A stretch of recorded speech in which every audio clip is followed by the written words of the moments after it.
back to the Independent Thinking Online Children's Book Festival that we've been running in the build-up to this weekend, and then over the course of this weekend in partnership with Sue Atkins Book Club, which has allowed me to meet so many wonderful authors, talk about all sorts of things, all sorts of books for children, books about children, books for parents, books for teachers, covering all sorts of different really interesting topics that with something important to say ultimately about happy children, children who can learn, children who are with good well-being. And yeah, right at the heart of well-being is making sure that what children eat is, and this is my PDF version of it because my actual hard copy is somewhere in a customs warehouse in Rotterdam at the moment, don't ask, is this book, How Food Shapes Your Child by Louise Mercieca. And I'm just really delighted that she's here to join us and tell us a little bit about her background and how she came to be writing the book and what sort of book it is. So Louise, welcome. Thank you. Thank you very much. It's lovely to be here with the wonderful group of Sue's authors. As you say, it's a real eclectic mix, isn't it? And it's great to be part of it. So tell us a little bit about yourself and your background and how you came to this point. So I used to be a personal trainer, so I'm a running coach. So I did a lot of working with people on obviously their physical health.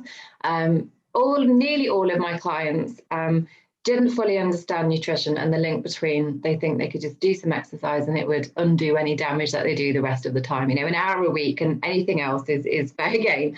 So yeah, I'm afraid it doesn't work like that. It doesn't kind of work like that. So I kept getting asked lots of different questions about how can I do this really quickly and how can I want to be ready for this occasion, and it was like, the body kind of doesn't work like that. So I wanted to study nutrition more than you do when you're a PT. So I went away, studied nutritional science and became a nutritional therapist, worked with one-to-one clients on the more holistic side of nutrition. As if you know, you can't just run for an hour and do what you like the rest of the time. And really, it's fascinating the link between not only what we do when we're young, but what we do now, how that impacts on our health in the future. We kind of can't just get away with it. Whatever we do will catch up with us at some point. And it's kind of understanding that, you know, you may say, oh, I've got a fast metabolism, I can eat what I like and I can exercise and eat what I like. There are things going on internally that we can't necessarily always see on the outside. So food has a much more influential role than what we sometimes associate it with, that we think it's to do with our weight or how we look, much, much more than that. So it's kind of understanding that food impacts on every cell in the body. And that means every movement, of course, but also every decision and every emotion. And when you consider that, you really then should start to think about what you actually put in, you know, in terms of food. Now, I accidentally fell into children's nutrition. It was never a plan as a career. It was 3 years ago when my little boy was 4 and he was due to start school. And I just saw a course online with the Health Science Academy for Children for Brain Development, Nutrition for Children's Brain Development. I thought, I'll have a bit of that because he's starting school. I never saw it as shaping my career. But the more I studied nutrition, formative nutrition, and how it shapes really our entire life, there are certain windows within childhood that beyond which we kind of can't do anything to go back to that stage. So particularly sort of 0 to 2 and 0 to 3 in terms of brain development stages, nutrition is hugely influential.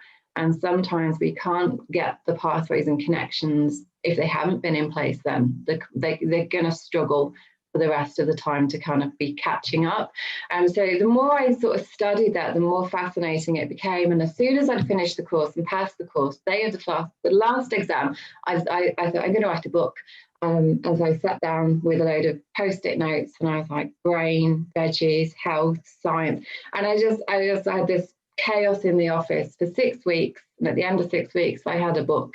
And then after 2 months after finishing the course, it was the book launch party. So it was I'm a very impatient person, and if I'm going to do something, I'm going to do it and it's going to happen. So then the book was launched. And it was nice to sort of have a physical book and to have some involvement from my little boy. He was 4 at the time. He helped to design the characters. I wanted it to be engaging for children as well as the science for grown-ups. And so I don't know how well you can see them, but we have a team of characters in there. And they kind of pop up throughout the book to make it your very young children can engage with it in terms of looking for those and picking up things, because no matter how young they are, they can be involved in their food journey. And so I wanted it to be colourful and playful and enticing for children. But then so many things happened off the back of it that I hadn't planned, or it was all this career direction that just rolled out. So a nanny in Bermuda bought my book, really liked it, got in touch with me and said, I want you to be a keynote speaker. I'm going to put an event on in London and come over to London so that you can be my speaker. And it was like, oh, right, okay. So nannies from all over the world, an event in London, 2 days, and I was a keynote speaker. I'd never planned on being a keynote speaker, but I like to talk, so that worked quite well. I've done a few following that with other speaking events. And then obviously the last year they've all been online, but before that it was nice to go into the actual world and see people. So lots of talking, because I underestimated the importance of formative nutrition and how much it shapes everything. Academically, there's links, there's social links, there's emotional links, there's links with mental health, there's obviously links with physical health, and there's lots of physical health sort of statistics that we can look at when we look at statistics of the future. By 2030 this, by 2040 this. Those statistics are the children of today. So when we're predicting health trends, which are nearly always negative, we're actually talking about the children of today. And so I kind of had this really scary thing that stuck in my mind from my training, that the generation of children currently are not going to live, or not expected to live, as long as the previous generation. Oh. And that is all through lifestyle. I won't say choices, because I feel very strongly that small children don't have a choice in their food. They don't have a voice. What shapes their palate development is food that's given to them. And that's where I want to make sure that people understand the very broad sort of influence that food has.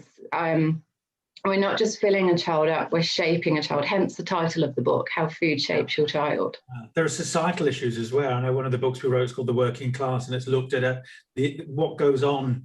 You can't just say we give everybody the same opportunity and some people will rise and some people won't. And nutrition was part of it. And we know that the food that's least good for your brain and your development and your health is the stuff that's most readily available and the cheapest.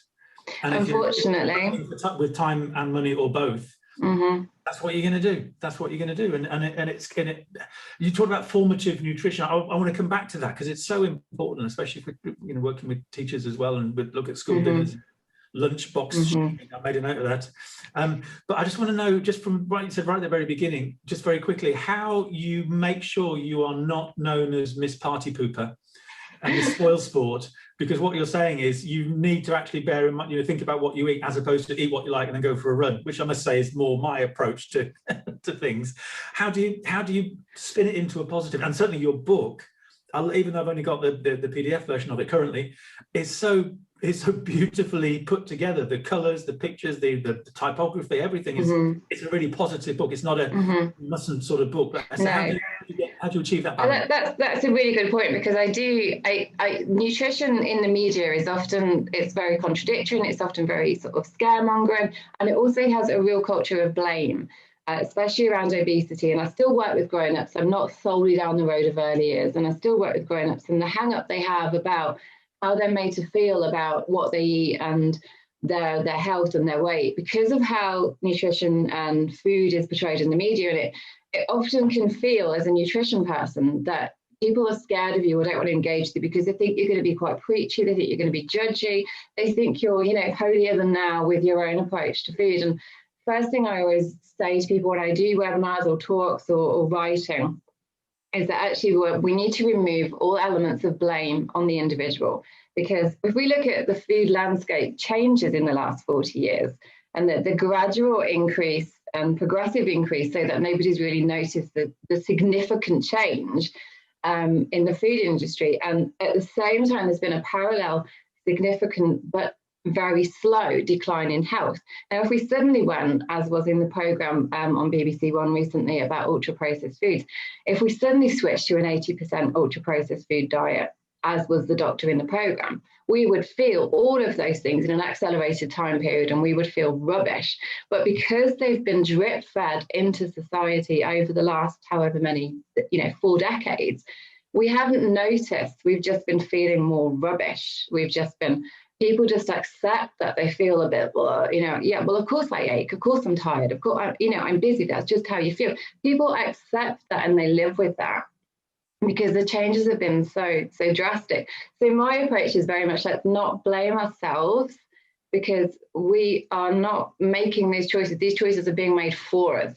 If we are to make a healthy choice, we have to go out of our way.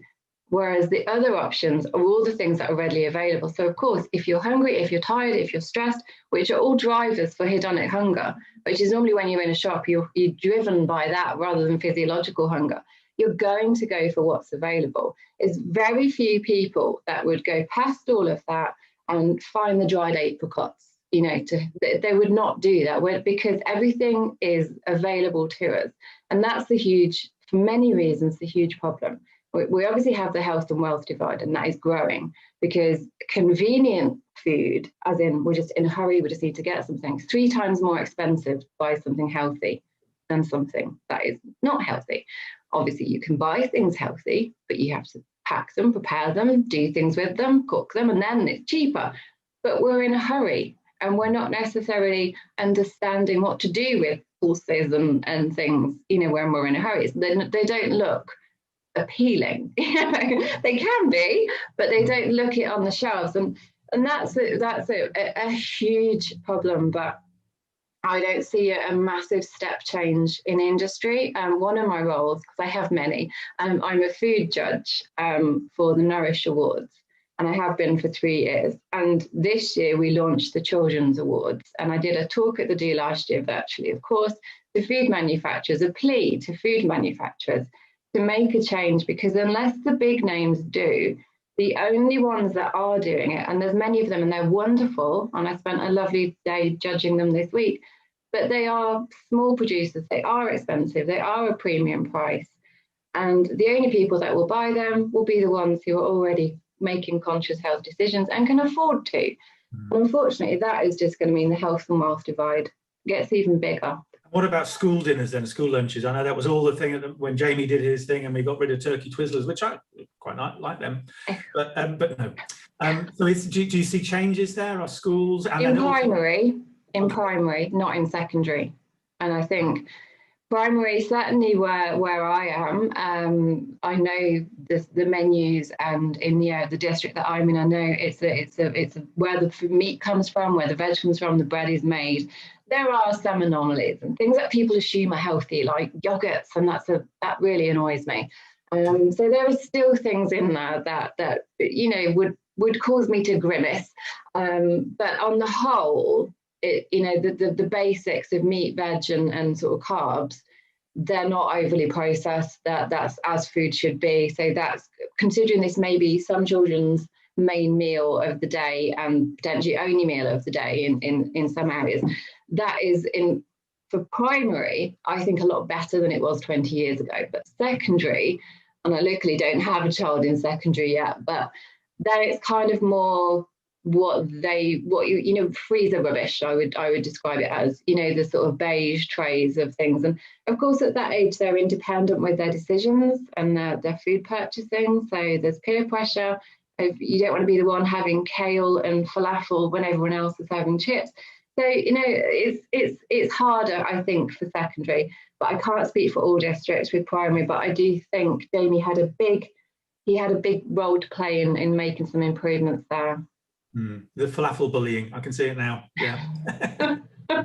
So lead us into your book then. We've got 7 minutes left, something like that. Okay, cool. So it's informative nutrition is a phrase that's going to stay with me as well. This idea that what we eat builds brains. And so schools have got it. Schools, I would say, teachers are neural architects. Teachers build brains. They construct brains, but the bricks they're building the brains out of are made of food, and to keep that connection there. So sorry, go on about your book. No, absolutely. I mean, I have a whole section here on building a brain, and my designer was very squeamish about doing this because she didn't like, some people don't like brains. She didn't like drawing it, but I said, no, I want a brain in that. So she had to draw me a brain. And For teachers, certainly, I think within schools, often there can be an assumption made about a child, a bit fidgety, a bit restless, a bit disruptive. And then there's then a kind of a road that you may go down with the child to look for why that might be the case. And often that could even lead to an ADHD diagnosis or something like that. Very few times have I ever seen anyone actually think, well, what do they eat? You know, and that would actually have a huge impact, because what I've done in the book on these pages is not all science, there's some fun and there's lots of recipes in here as well, is go through what actually makes up a brain. And the brain is fascinating. I could talk for another day, but I know we're short for time. But what I've got on these tables are actually really easy to see. Nutrients that help children to concentrate, learn, and remember. So for teachers, if we know this, and if we can factor in a menu, a breakfast club, these nutrients so that they are covered, or even a fact sheet so that parents know that these things help their children. The child who's fidgety, disruptive, a bit annoying perhaps in class, could simply be deficient in some nutrients, could not be having enough essential fatty acids, could be having too much sugar, so his blood sugar is going up and down, therefore so is his mood, because the two are linked, and he's, as we all feel when that happens, irritable, fidgety, restless. So nutrition plays a huge role in not only building the brain, like for example, 40% of the brain is fat, which is why we need to eat fat. You know, don't be scared of fat, which the diet industry's done a great job of making everyone scared of fat, but we need it. But also it continues to have even as grown-ups, it continues to have an impact on our decision-making, on our ability to think, learn, and remember.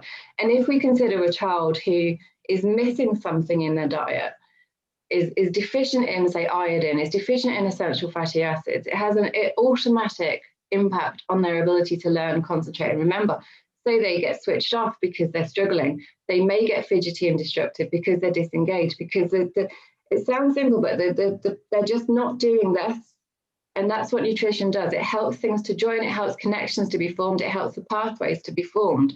And a child can be really struggling and then labelled. And this can happen from an early age. And then that label is with them. And then they think, well, I can't do that because I've got this, or, you know, and then it's kind of not a case of stopping trying, but feeling that they're labelled. And I think we really downplay the importance that nutrition has in shaping children's patterns of behaviour, physical and mental health development. So that's what I've tried to do with the book. Yeah, and you do, I can imagine children or teachers in the school using those pages and creating an assembly for the parents. Again, not about blaming and shaming. And no. You know, for me to concentrate, this food is good. For me to focus, food is good. You also introduced quite early on in the book, which is rare for any book about food and children, epigenetics. Epigenetics. And I'm currently in Rotterdam, and I know there are studies here about the famine that went on after the war. Yes, fascinating. 2 generations later. Yeah. So the decisions we are making for ourselves and for our children now have a long-term generational impact. Yeah, absolutely. I do a lot of talks on this because I find it fascinating, and I know that we're running out of time, but I say what we eat shapes not only our health, but our child's health and our grandchild's health. And we don't make that link enough. But if we look at generational health decline, we can certainly see it's already having an impact. Wow. So I'm thinking about my grandparents. So they would eat healthily. They would grow their own food. They would after the war, they didn't eat an awful lot, but what they did was homegrown health. There wasn't anything processed in their diet. So, which sort of implies that we're running out of that generation, if you like, who had a healthy diet, and there were going to be implications ahead. And what you said was quite shocking at the beginning, that we're going into a situation where our children going ahead of us are going to live shorter lives than we are. Yeah. So I mean, we are living longer, but it's the quality of life as well. But this generation are expected to not outlive the length of time that we are perhaps expected to live. But also it's the quality of life. We may live longer, but we may have all sorts of conditions that we're living with. And we know that children are getting what used to be adult diseases like type 2 diabetes and high blood pressure and high cholesterol, just because we associate them as adult diseases. That's just because it used to take longer for the wear and tear to take place. Unfortunately, because of the way we live now, it's not taking as long. And I've seen 8-year-olds with type 2 diabetes. Okay. And could you sum up the gut-brain connection in 30 seconds? Oh gosh, my favourite subject. I think the easiest way to say it is always trust your gut, because it's a primal response. And the gut instinct is, again, underplayed. We need to trust it. We need to go with it. It's our first sort of defense mechanism. This will overthink and complicate and be analytical, and our heart will sort of be like, oh, well, it'll be okay. But the gut hasn't got that conscious thinking. It's just an instinct. So I would always go with the instinct. But yeah, coming back to the food affecting every cell in the body is kind of how I would sum up the gut-brain connection in the simplest way. We can't have an unhealthy gut without having an unhealthy every system in the body. So the gut health is really important. Yeah. And it makes us happy. Happy guts. That's my nickname. We'll be from now when I go for a run. Thank you, Louise. That's fascinating. We could be here for hours talking about this. It's a lovely. I look forward to wresting it from the hands of the Dutch, seeing it properly. Loads of love. We didn't even touch on the recipes, which are so simple and straightforward, and they look really tasty. I must say, I didn't know you could do so much with an avocado. Oh, loads. Yeah, no. How can people? I mean, we've done the deal with the Roving Bookshop for this book festival, so people can sort of get the book that way. We're looking at getting them signed and everything. So the link is on the website. How can people get hold of you? What's your social media? What's your website, Louise? Website is thehealthkick.co.uk, and that has everything about me and all the various bits and pieces that I do on Twitter, Louise Mercieca1, and on Instagram and Facebook as The Health Kick. Okay, that's lovely. And I love the fact that you can come up with an idea for a book, and 6 months later you got a book, and then you got a book launch. I like the speed. Oh, 2 months. 2 months. I wonder what food was available at the book launch. People didn't eat anything. No, I know. Yes, I know you said about being the party people. I have had, when my child has gone to parties, the parents be quite scared of the buffet around me. So yeah, I do have that reputation. There you go. Okay, thank you for the important work that you're doing. Thank you for that book. Thank you for being part of this. I look forward to catching up with you again soon. Thank you. Cheers.